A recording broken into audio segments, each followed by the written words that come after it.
Hey, welcome to episode 71 of Shunya One. Unfortunately, Shiladitya couldn't make it to do the introduction, though he's there in the conversation that we had with Ritu Srivastava. Ritu is the founder of a company called Obino. It's a fitness and motivation kind of app, and it's a really, really interesting conversation that we have. Also, just to kind of keep you guys up on what's going on the Slack channel, we did a question following last week's episode on podcasts, asking why do you listen to podcasts? Option one was the host, whether he or she is interesting and entertaining. The second option is the content has to be interest-driven. And the third option was the duration of the podcast, long or short. And the overwhelming answer is that the content has to be interest-driven. People want to listen to stuff that they're most interested in, which I think is a really interesting insight and something that makes a lot of sense to me. So with that, let's move on with the show.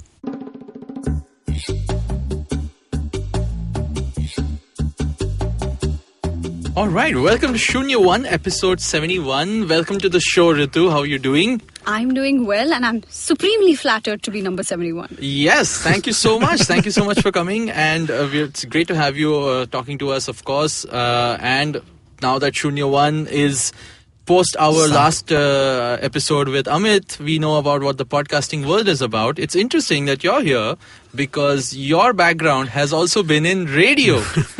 Surprise! Yes. Before, of course, you were, what you are today, the founder of Obino, and we're going to talk about the product and we're talking about the healthcare space. I want to hear where this story all started and how did radio lead to Obino? Okay, so it's a very complex story, so I'm going to simplify it. So I passed out of MBA as a management grad that got placed in Wipro Infotech. I used to sell laptops. Wow. So one day I was in Ballard Estate towards Nariman Point, and I had just come out of the BPCL office after negotiating a tender for some 4 crores. And I was supremely fried because I'd spent 3 hours having tea with the purchase manager. I was like, I can't do this anymore. I'm serious. And I literally walked past the front door of Red FM. In those days, it used to be there. Okay. And what year are we talking about? Just for everyone listening. This is 2003. I was a young, fresh grad wearing formal shirt, carrying a laptop, selling laptops, very painful. And I walked in and there was this really cool looking guy behind the counter with dreadlocks. And he was very good looking. And I was like, I looked at him and I swear to God, my mind just went blank. And he's like, yes, can we help you? And I was like, I want to be a radio jockey. I cannot believe I said that. And he was like, the best part was he was completely normal about it. How many people walk in like that off the street? I don't know. I don't know either. And he said, sit down. And somebody came out in a little while and they said, okay, we're going to give you 5 minutes. Here's the mic and your time starts now. So I started talking and I kept going because I didn't know when to stop. And after a minute, he said, okay, stop. So I stopped and he said, great, we'll call you back. Write down your number. And I left. So about 15 minutes later, I'm standing on the sidewalk holding my laptop saying, ooh, pata nahi kya hua. And I went home and I got a call a couple of days later. There was this gentleman called Aditya Patwardhan who was a consultant building Red FM at that time. And he called me back and he said, we like you, come in, meet us. And there's this gentleman called Jose Covaco, who's now a VJ on channel. Yeah, so he said, this is Jose. He speaks only English. We need you to loosen him up with a little Hindi because we're going mass. So can you join? That's the show you were on. Yeah, so I went on the drive show from being a complete novice. I went to the evening primetime show as a counterpoint to Jose and crash course in radio jockey. But good fun. Good fun. Wow. Yeah. And you did that for a while.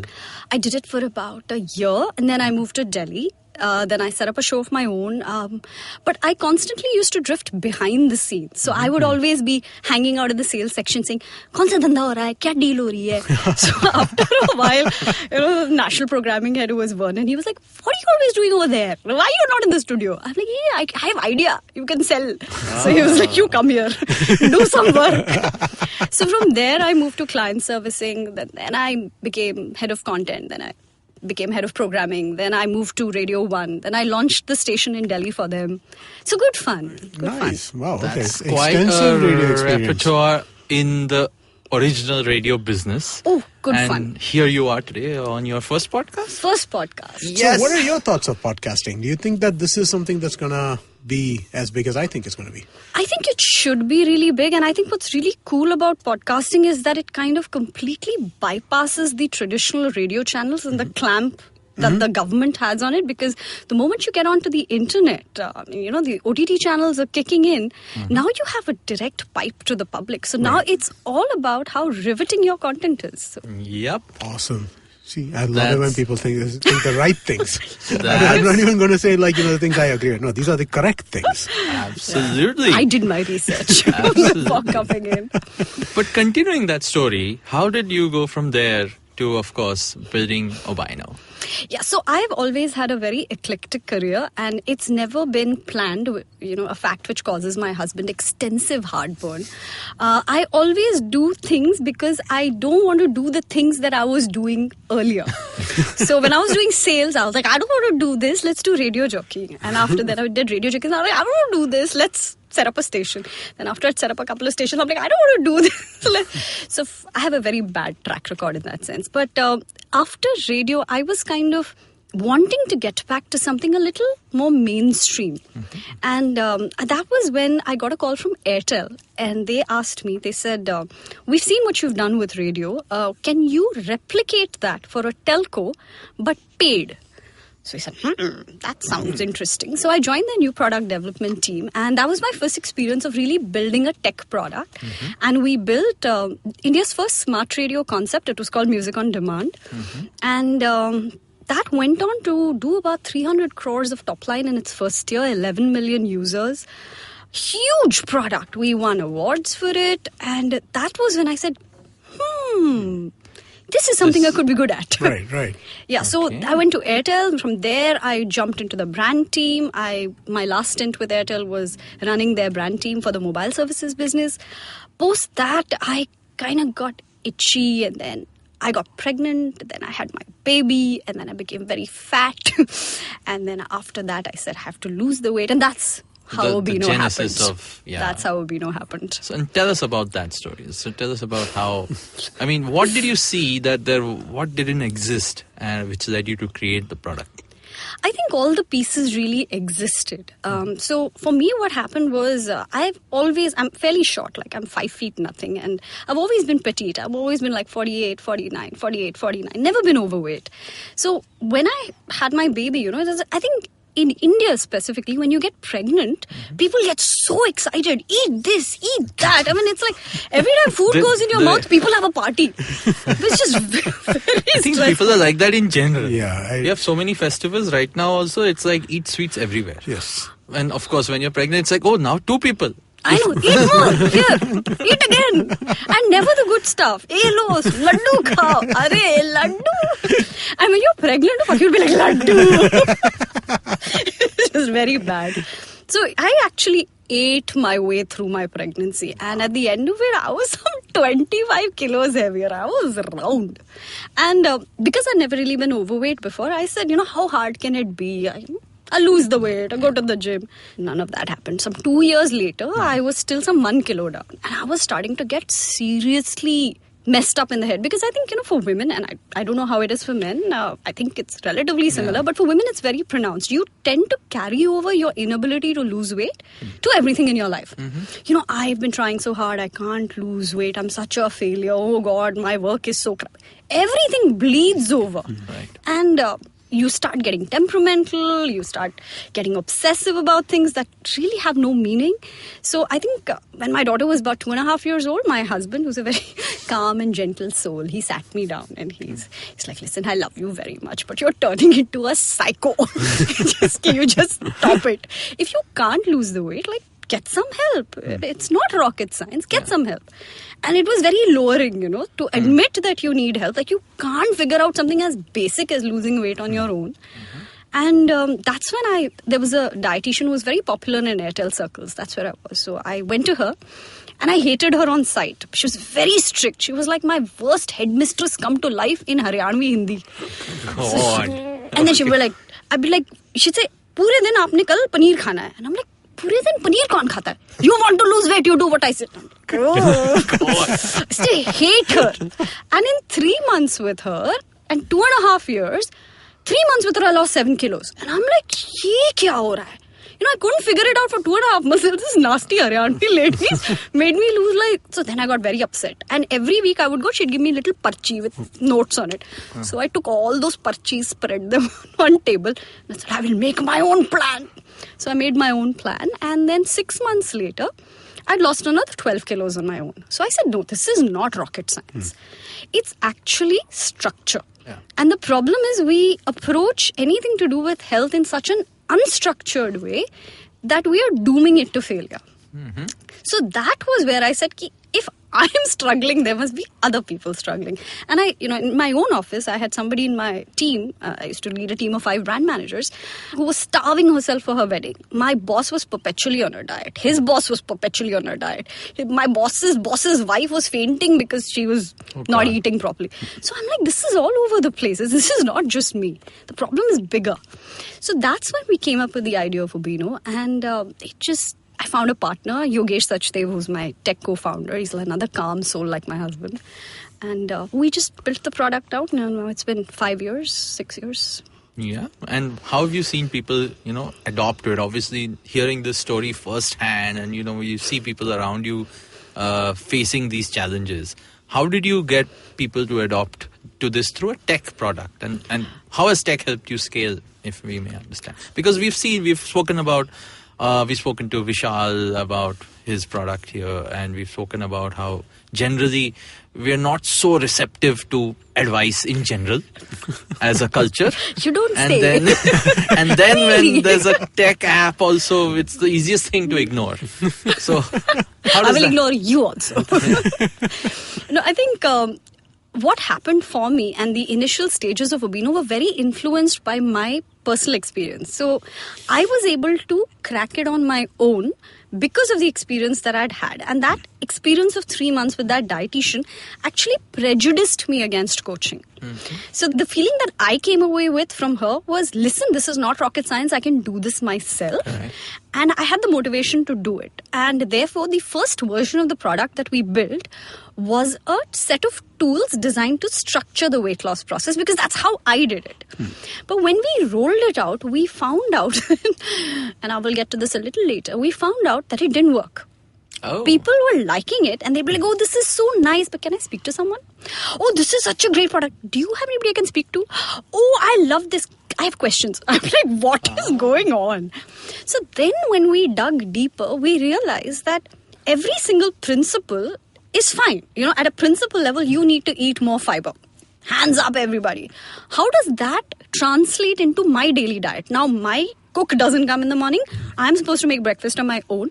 So how do I get more fiber into it? So every person's interpretation of a principle has to be specific. Mm-hmm. And they're not able to make that jump on their own. So they need help.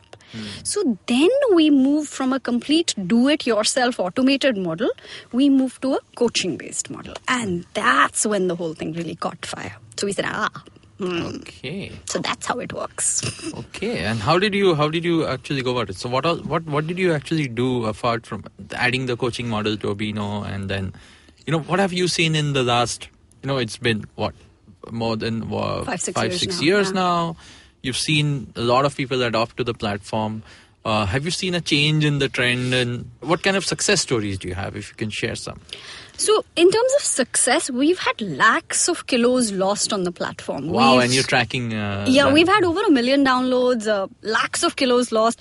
We've solved situations from fertility to PCOD to thyroid to depression to during cancer chemo treatment to diabetes to heart disease, you name it, we've treated for it. But what I realized, the biggest learning for me in this entire space is that we thought when we started out that we were solving an information problem, that people don't know what to do, right? Mm-hmm. That's definitely a first order problem that you're solving.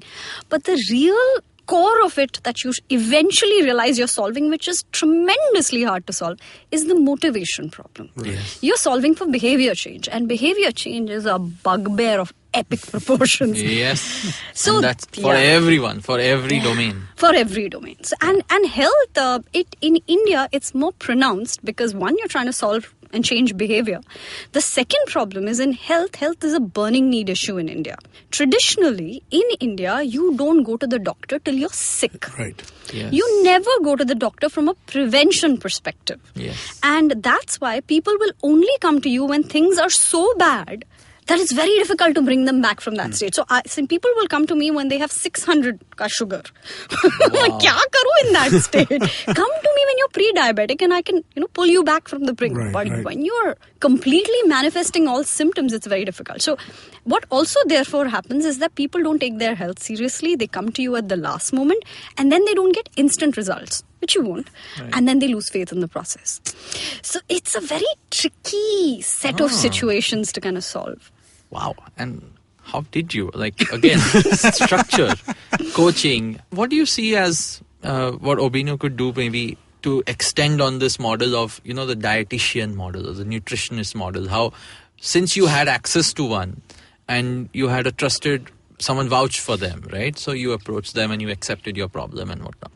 That's, I think, that motivation itself is something you have to break. So how did you actually get people who came on board on your platform when maybe they came on board just searching for something? How do you make them stick around and So conversion traditionally is obviously the biggest issue, right? Because you run a freemium model, 100 people download, one converts. So the one metric that we solve for once somebody converts is that within the first 15 days, I have to make at least 1 kilo move. Oh, is it? If that happens, that's it, you're mine.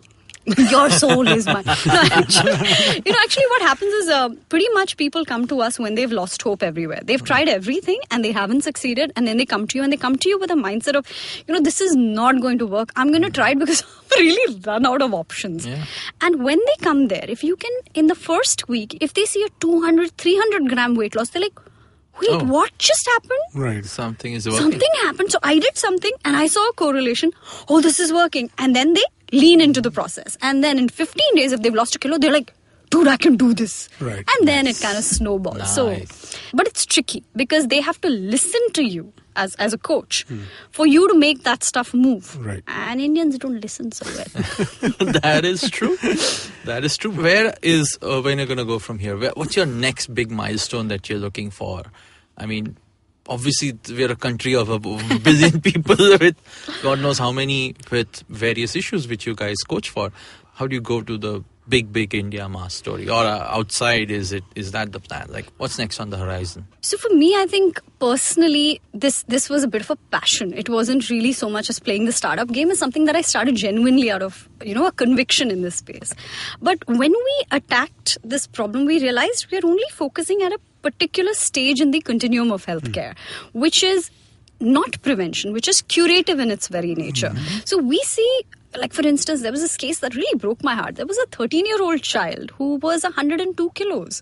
Oh my God. And her mom came to us and she said, can you help her?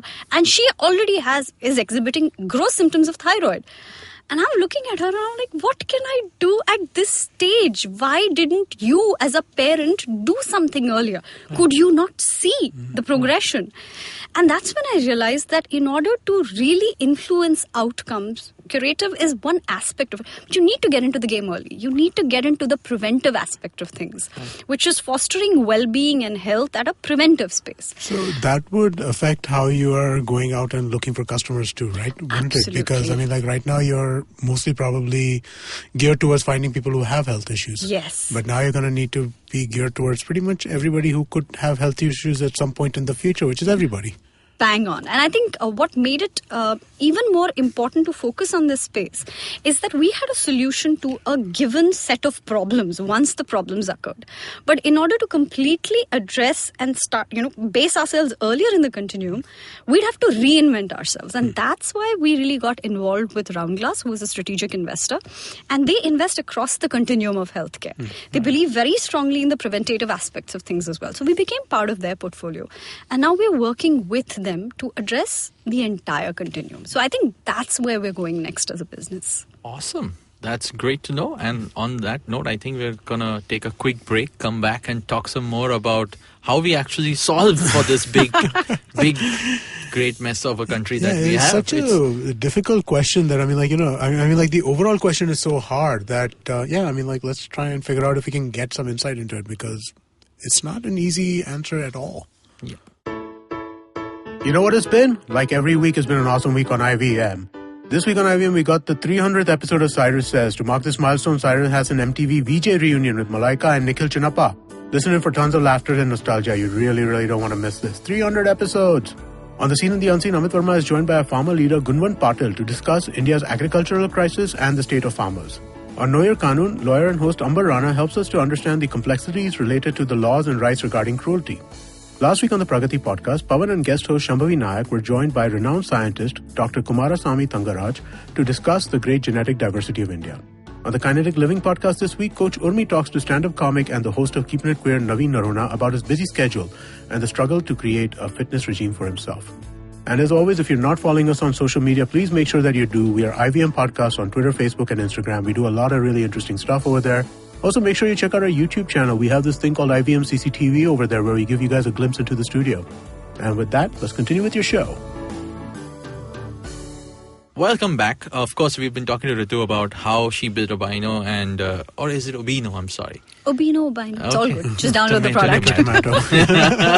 Potato. But how you've built this into obviously a tech platform. You've scaled to 1 million downloads. You've scaled to so many users with so many success stories, right?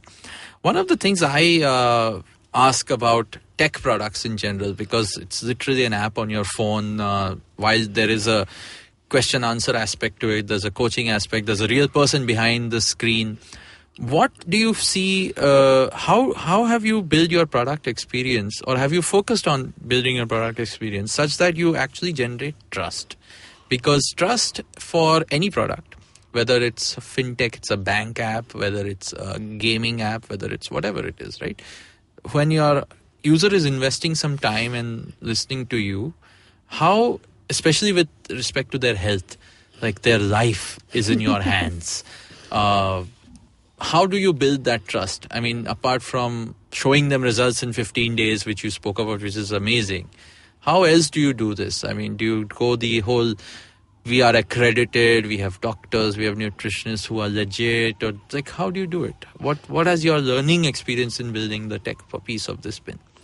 So I think it's good also and it's bad also that in India, people don't really set too much store by accreditation and qualification, which is very counterintuitive when you think about it. For a trust deficit based nation like India, Exactly. you would expect... We are the least trust ever. It's actually people in India tend to take you at face value. So for instance, we have several areas where we focus on building trust. One is the purchase experience, right? So when you come into Obino for the first time and you go into the GoPro or the premium section, we actually first show you the various kind of programs we have, what those programs will benefit you. And in each of the programs, we post or plant real testimonials, videos of actual people shot at their homes, talking about what they went through. So, real life experiences. We also profile the coaches. We talk about them as people. Now, what's interesting in this whole trust building space in tech is that we've realized that people find it easier to trust other people and they don't trust tech. So if I offer you an automated solution, as an Indian, you're going to balk at it. But if I offer you another human being, you are far more likely to give him a chance. So that's something that was a bit of an eye-opener for us, because one of the things that we were looking at initially when we wanted to scale the business is we used to have a dietitian who could handle 30 clients at one time. And then we said, how can we build an AI chat bot that'll, which is what everybody is doing. Yeah, let's build AI chat bots that'll handle 200 clients. And then we realized that individuals can immediately tell when they're talking to a bot. And then they will back off because they will say, oh, this is not what I paid for. I paid you money. So there is an immediate trust deficit there. So we reconfigured. We said, no, the challenge is not to build an AI chatbot. The challenge is to equip my coach with enough bandwidth using tech to handle 200 customers and give each of them a meaningful experience. So my focus was not on replacing my coach. My focus was on amplifying her productivity. We changed the entire equation. Nice. Wow. And of course, and again, learning from the success you had with being able to sort of influence people's lives, change, help them meet their curative goals. Now, in general, right, again, when you now enter the space of prevention, and again, I'm going to relate to a few other products and apps and, things which exist in the world, right? It's like telling someone to go to the gym. It's like, I go to the gym. Go to the gym. I'm like, okay, that's great advice. Thank you. Thank you for letting me know. I know it's good for me. I hear you. I shall still not go to the gym. Exactly. How does tech, or how do you think tech can even try to solve for that? How do you get people to go sort to of the gym. use preventive processes? I think it's behavior changes. And there's apps for that now. There are apps for multiple gym memberships in one app. There are apps for, I don't know, yoga. Look at a video of a yoga teacher and do yoga. Wait, you mean like Hipcast for gyms? Yes, there is. There really is? Oh, yes, wow, there is. There are multiple. There are 3 of them already, which I know about. So, and some of them are raised big amounts of money also. So, yeah. So they're unicorns before they're even born. And they're the new food tech. Gym tech. But no, how do you approach this problem? Or how are you thinking from your learning of how customers, you've seen them, how do you take this to the preventive level?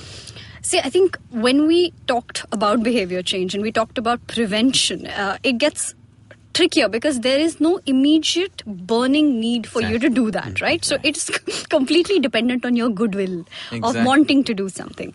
And I think that's really where the whole habit formation space has started to take prominence in the way that we approach things. Now, what happens is at any given point of time, each one of us has a vision of what our ideal life should look like, right? Yes. This is what my ideal life looks like. And we all, if you narrow it down, if you dig a little deeper, we'll all feel that doing one major thing will get us there in the short term. So for instance, I personally struggle with going to the gym, right? I still struggle with my weight every day. And I feel that if I can go to the gym regularly, I'll be fine at it. It's perfect. And for me, the trick is, how do I get myself to the gym 4 times a week? Literally the question that you asked. So I tried I'm giving you my own example, right? I tried a couple of different things. I said, listen, I'm not being able to pull this off on my own. I'm going to sign up with a trainer. And he's a very popular trainer. He's a good guy. And I told him, listen, your job is to get me here and to get me to push myself. Because I'm the kind, when it hurts, I'll stop. I say, oh, it hurts. I'll do it tomorrow. So I will fling around 5 kilo weights. I'll never go to like a 6 kg dumbbell because I'm like, oh, it hurts. So I told him, your job is to push me. And he pushed me. And I stopped going to the gym. I used to go 2 days. I used to go 2 days a week. I stopped going only. I would take the other road to avoid the gym in case he saw me. My goodness. I was like, this is not working. So from anecdotal experience, external force doesn't work. Right? So then I pulled back. I said, what about going to the gym makes me happy? Let's forget about the 5 kg and 6 kg dumbbells. What about the gym makes me happy? And then I realized that gym time was the only 1 hour in the day where somebody wasn't chasing me for anything. It was my me space. I would put on my music and I would bop along and do my thing and feel happy at how great I was looking and whatever makes you happy. So I realized that every habit to form itself needs to give you something back at the end of it. If you perform that habit successfully, there has to be a reward. So there has to be the whole cue, trigger, action, reward cycle. Essentially, you will only form the habits that you find pleasurable. So the challenge for any well-being application is for a way for that habit to become pleasurable for you. Now, whether that pleasure is social validation, for performing that habit successfully, whether it's a personal adrenaline high, whether it's a great selfie that you get at the end of it, whether it's the admiring glances of somebody that you find really hot in the gym. I don't know what it is, but there has to be a payoff for you at the end of that habit performance. I'm sure someone has thought of cashback. 6 kg cashback. Yes.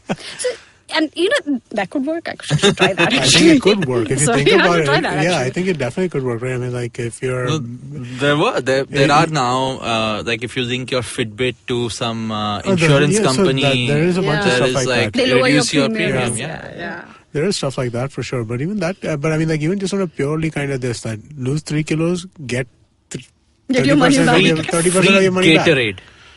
Or I don't know whether that's a good thing. Free something. Free anything. Yeah. So, but it's not an easy problem to solve for, because the number of people coming into the system, the sheer diversity of habits goes up, and then how do you create a pleasurable ending for all of them?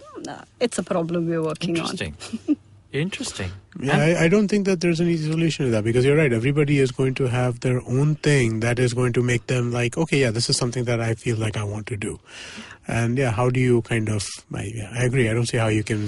There's one or two very interesting kind of points of feedback that we've gathered while we were kind of brainstorming on the product. One is that in 90% of the cases, barring a few people like me who want their me time, almost all habits and the performance of them, when done in a social or a community setting, get amplified. So even if it's taking the stairs, if you find a buddy in office to take the stairs with you, you're much more likely to perform continue it. doing it. That's interesting. So how do you form a social connect around the performance of a habit that drives you to do it, gives you a social payoff, creates a sense of belonging, helps foster a relationship? That's interesting. That's a really interesting way to look at how to apply social to an offline kind of activity, right? Because we always consider social, when we talk about social, we're talking about it very much in a narrow online kind of this. How do you kind of translate that to offline is, I think, something truly powerful. And I think, yeah, that makes sense. Interesting. In fact, so just to add another point to this, I was, of course, there's another aspect of this whole reward system and everything which involves, apart from the coaching aspect of getting healthier, there's a lot of wave around nowadays about products and physical products and superfoods and health drinks and whatnot, right? Cold pressed juices and all the cool things. Exactly. This plethora of things thrown at you to apparently make your life better. What's your take on this? Rubbish it is. Big, large piles of healthy rubbish. Wow. I'm going to get lynched for that. No, seriously, I really think that all of us are in this room, outside listening, are all going to struggle with weight because the composition of what we eat is grossly overprocessed, and your body is going to break it down and absorb it as fat ASAP. Wow. So there's nothing you can do about it unless you're going to climb up a tree and live like a monkey. This is the way it's going to be. So you got to deal with it. You got to run from here. And this whole superfoods of knocking back chia seeds and sabja in the morning and flax seeds in the afternoon and fiber in the... all you're going to do is you're going to give yourself loose motions. I have seen customers come to us overdosing on fiber, and then their system goes for a toss. So I really strongly believe in the policy of moderation. I had a pizza last night. It was very good pizza. I had it with Coke. But in the morning, I balanced it with a slice of bread and some eggs. And in the afternoon, I said, maybe I should look at that salad a little more closely. I honestly think this whole get healthy, clean eating, detox, it's dangerous. People hurt themselves. It's not based on any scientific fact whatsoever.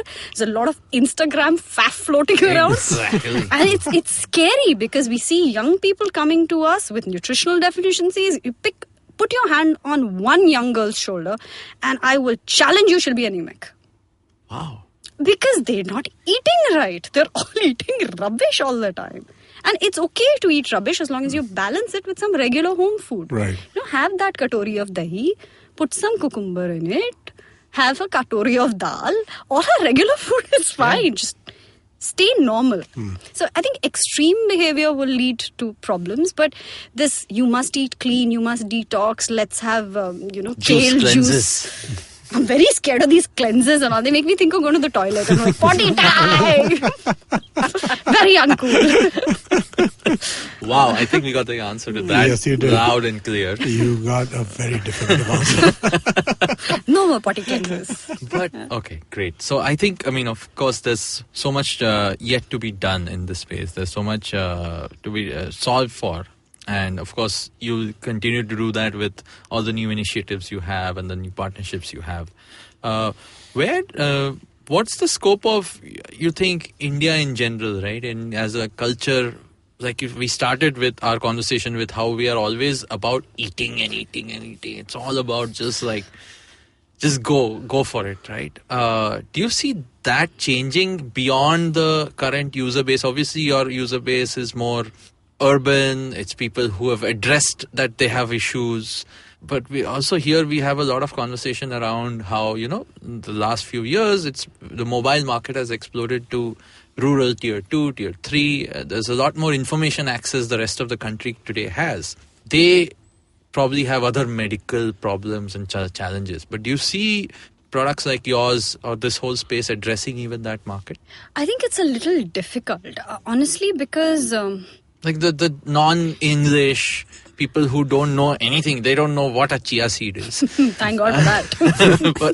But what is your current distribution? Where are your biggest centers right now? Primarily the top 25 cities in India. We also get a lot of people abroad downloading the app because they don't have access to Indian dietitians, because even abroad, Indians eat Indian food. Yeah, of course. Right. Of course, so the costs are quite, arbitrage for them. So we see a lot of that. Coming to tier 1, tier 2, tier 3, I think there is definitely a demand for these kind of products, but there is also an unwillingness to pay. The kind of talent that you need to be able to do this coaching, not just from a technical qualification perspective, but a comfort with using tech to deliver, right? Like a dietitian whose communication skills are good, who can handle apps, who can work off a laptop, that's a very small base. So actually the supply is the problem. The demand is not so much the problem. Once you put enough money into the market, you can generate demand. There's enough money in India to pay for it. In my mind, supply, high quality supply is the bottleneck here. And that high quality supply means that you're actually supplying that at a cost higher than what the tier 2, tier 3 customer is willing to pay. So then there is a demand supply mismatch and there's a pricing mismatch. So that is where the challenges are. So if you can pull off tech sufficiently to amplify productivity, bring down cost, adapt it to vernacular and distribute across tier 2, tier 3, it would be a winning combination. But that's a set of circumstances that's pretty difficult to solve for. That's interesting. I was hearing something recently. I think it was on one of our other shows, The Seen and the Unseen. They were talking about like small towns and stuff like that. Like one of the big booms over there is gyms and beauty parlors. These two things, there's like a massive boom in the number of gyms that are opening in small towns. Which indicates some degree of affinity towards fitness. Yeah. Again, they have access to e-commerce. Yeah. Means they're buying all the cool stuff which we can buy, right? So when they buy the cool stuff, including fashion, obviously they want to also, anyone would, right? Yeah. It's a normal progression of aspiring higher and higher. But whether they have the same challenges of, reaching there if they want to fix their body image, they actually have to work on body, diet, and so on. So it's an interesting challenge. I think you put it really right that the supply is the problem here. So if that is solved for, I'm sure there'll be a lot more people who will reap the benefits. Is that something that can be? I think that is something that can be solved for, right, to an extent, because especially if you have a series of escalating kind of issues, right, where you have like your basic counselors and then you have more advanced dietitians and stuff like that. I think you would be able to solve for that supply to an extent. There are definitely ways to solve for it. There's also another integral problem to solving for weight loss specifically. Unfortunately or fortunately, weight loss is 90% diet, right? And it's only really 10% exercise. Right. So whereas any gym-based product or fitness-based product or beauty products have a physical manifestation, diet doesn't have a physical cool manifestation, right? There's nothing cool about eating salads. I mean, that's very, very difficult to pull a cool vibe off while putting just a greens fancy in your mouth. Instagram photo, maximum. Maximum. So the problem is when there is no immediate visual payoff from it, like wearing cool gym clothes, going to the gym, there's no brag value associated. And then it's just hard work that you have to do in the privacy of your home, which people are not very happy about. They're like, Wow, it's like I'm being told the reality of my life. And mine. But awesome. Thanks. This was a very enlightening conversation. Yeah. I think it was more like introspection. It was. Sort of a As conversation, I'm listening to this, I'm thinking, okay, what am I doing wrong in life? And I'm thinking pretty much everything. Yeah. We have a coach for you. Yes. Wow. On that note, Ritu, how do folks get in touch with you? I know you're on Twitter. Why don't you tell everyone how they can reach you? And of course, download Obino and... Yes, definitely download Obino. I'll call you back. Yeah. I'm on LinkedIn, Facebook, Twitter, Instagram. Just ping me. I'm fairly responsive on social media. Awesome. So you are at Ritu Srivastava on Twitter. Yes. And you can obviously join our Slack channel Yes, as well. Please do. ivmpodcast.com/Shunya1. Button over there says join Slack. Click that button, send us your email address, and we'll send you an invitation.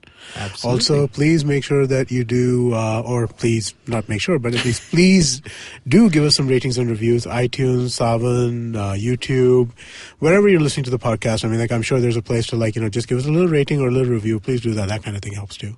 Absolutely. And of course, do take care of your health and download Obino if you need any help. Absolutely. It's all right. free. Thank you. Thanks so much. Thank you so much. It was great having you. Thank you.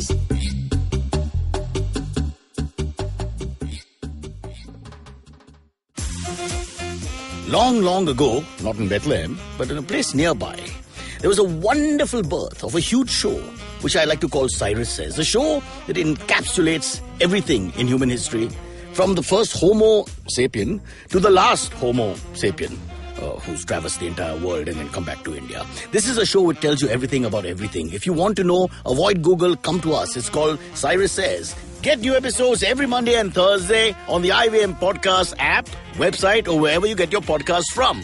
It's simple as A, B, oh God, what comes after that?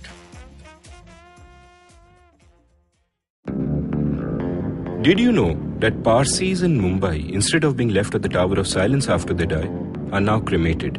And why? Because a cow fell sick in the early 1990s. Did you know that the smog in Delhi is caused by something that farmers in Punjab do and that there's no way to stop them? Did you know that there wasn't one gas tragedy in Bhopal, but 3? One of them was seen, but 2 were unseen. Did you know that many well-intentioned government policies hurt the people they're supposed to help? Why was demonetization a bad idea? How should GST have been implemented? Why are all our politicians so corrupt when not all of them are bad people? I'm Amit Verma, and in my weekly podcast, The Seen and the Unseen, I take a shot at answering all these questions and many more. I aim to go beyond the seen and show you the unseen effects of public policy and private action. I speak to experts on economics, political philosophy, cognitive neuroscience, and constitutional law so that their insights can blow not only my mind, but also yours. The Seen and the Unseen releases every Monday. So do check out the archives and follow the show at seenunseen.in. You can also subscribe to The Seen and the Unseen on whatever podcast app you happen to prefer.